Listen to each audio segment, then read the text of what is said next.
खुलुमबाय आं दिनै JSB Advice G65 चेनेल जयै नोंथांमोननो मोनसे गोदान कन्टेन्ट लानानै बे कन्टेन्टआव आं 10 फेब्रुवारि 2003 आव जालांनाय BTC Accordखौ BTC सरकारा बोसोरफ्रोमबो बेखौ फालिबाय थायो।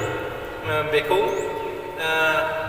BTC नि गोबां जायगाफ्राव जिल्ला बिथिङाव आन्चलिक बिथिङाव फालिनायखौ जों नुगासिनो दं आरो बे बिथिङाव आथिखालनि बिथां हाग्रामा महिलारिया BTC Accord खौ गाजा गोमजायै क'क्राझारनि अनगायैबो दाब दाब जायगायाव फालिनो थाखाय डिस्ट्रिक्ट बा प्राइमारि लेभेलाव बिथोन होनानै जाबादि गाजा गोमजायै डिस्ट्रिक्ट लेभेलाव खालामदों बे हाबाफारिया बर'फोरनि थाखाय मोनसे खोब गोग्गाथावना सान होननानै जों बुंनांगोन। मानोना BTC Accord जानायनि उननिफ्राय बर'फ्रा गावनि राव हारिमु सोदोमस्रिखौ जौगाहोनो थाखाय गावहानो गाव खुंथाय खुंनो हानाय मोनसे सेल्फ गभार्नमेन्ट BTC मुंनि मोनसे एरेन्जमेन्ट जादों।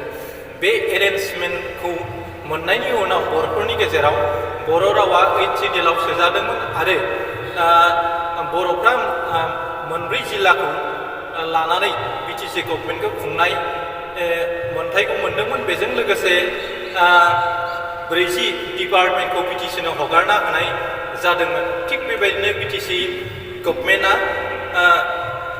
गावनि जि सेल्फ गभार्नमेन्ट बेखौ खुंनायाव दिनै खोब साखाफारायै बायदि हाबाफारि आरो डेभेलपमेन्टनि खामानिखौ बिथांमोना मावदोंमोन आरो बे BTC Accordनि जोहैनो जोनोम जादोंमोन। मोनब्रै डिस्ट्रिक्टिकेलाव बे जिल्लानि बिसाना बांबावनायनि लामायाव फैबाय। 2020 मायथाइनि 27 जानुवारियाव जालांनाय BTC Accordनि जोहै गहपुर सनितपुर आरो लखिमपुरनि खावसे ओनसोलफोरखौ दाजाबनो हानाय जादों बे BTC गभर्नमेन्टनि आन्दाराव। आथिखालाव बर'फ्रा बे BTC Accordनि जोहै फुल प्रेजेन्ट हादोर दाफुंनायनि मोनसे मर्यादाखौ मोननो थांगासिनो दं। बेखौ नोजोरथि बोनानै नायोब्ला BTC Accordनि जोहै बड'लेण्ड इउनिभार्सिटि लाना Bineshwar Brahma engineering college BTC secretary आरो BTC ओनसोलनि दाब दाब जायगायाव गोबां डेभेलपमेन्टनि खामानि जादोंमोन आरो बै समाव बर' गामिफ्राव जुथा फैथा एबा बाइक लानानै गोसोबादि नोङो साखा खबनैखौनो जों सालायनो हायामोन। आथिखालाव हाग्रामा महिलारिया 2003 मायथाइनि 10 फेब्रुवारियाव BTC Accordखौ खालामनानै बिथाङा ओरैबायदि स्पिडि खामानि मावबोदोंमोन। बेबादि खामानि मावनायनि जै BTC ओनसोलनि दिनैसिम जों दंफांनि दालां नुनो मोनाखैमोन। मानोना बै समाव दंफांनि दालां गोबां दङमोन आरो लामाफ्रा सेन्ट ग्रेभेल मोननायाथ' गोजाननि खोथामोन। गामिफ्राव हान्थुफा गाहाम हाब्रु दैब्रु जायगायाव दख'ना फैखोनानै फरायसाफ्रा आरो फरायसाफ्रा लंपेन्ट बोखो बोखो गामसा लानानै बबेबा दैमा एबा बबेबा फुख्रिखौ बारसननानै बबेबा फरायसालियाव फरायफैनो गोनां जादोंमोन। बे थासारिया बिथां हाग्रामा महिलारिया BTC Accordखौ खालामनायनि उनाव BTC नि माखासे जि इनफ्रास्ट्राक्चारफ्रा खोब जौगाखांदोंमोन आरो बे जौगानायनि जोहैनो दिनै बर'फ्रा आथिखालनि थासारिसिम सफैदों।